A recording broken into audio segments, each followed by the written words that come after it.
Born in 1888 in Makkah and raised in Calcutta, Maulana Abul Kalam Azad was a prodigy, a poet by heart, a scholar by soul, and a patriot by destiny.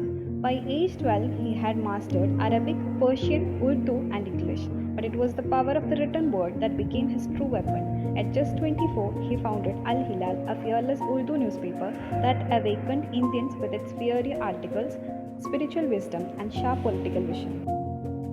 आपको ये याद रखना चाहिए कि दुनिया में हर जिम्मेदारी के तकाजे हैं और वो तकाजे पूरे करने पड़ते हैं। दुनिया में ठोकरें उन्हीं को लगती हैं कि जो चलते हैं, जो पांव तोड़ कर बैठ जाते हैं उन्हें कभी ठोकर नहीं लगती। गिरते वही हैं कि जो दौड़ेंगे, कांटे उन्हीं के तलवों में चुभते हैं कि जो दौड़ते हैं। जब तक कि आजादी हमारे हाथ में न थी, आपके मुल्क का क्या हाल था?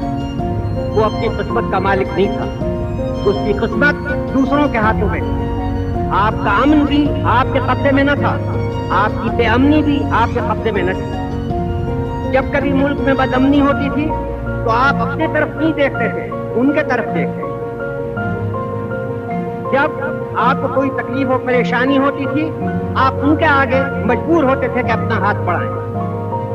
लेकिन आज वो नहीं है।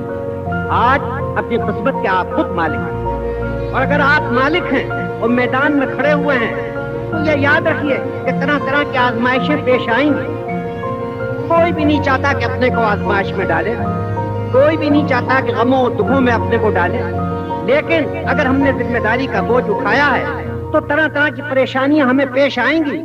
अगर हम मैदान में दौड़ रहे हैं तो कदम कदम पर हमको ठोकरों से दो चार होना पड़ेगा। उससे हमें घबराना नहीं चाहिए, उससे हमें उकताना नहीं चाहिए। मर्द बनकर उन तमाम जिम्मेदारियों को उठाना। When the British silenced Al-Hilal, Maulana Azad's voice never faded. He rose again with Al-Balagh, challenging power with courage. As a journalist, he shaped the movement. As a leader, he shaped the nation. In Free India, he championed education, secularism, and equality, believing every child deserved to learn and to lead. Maulana Azad didn't just write history, he made it.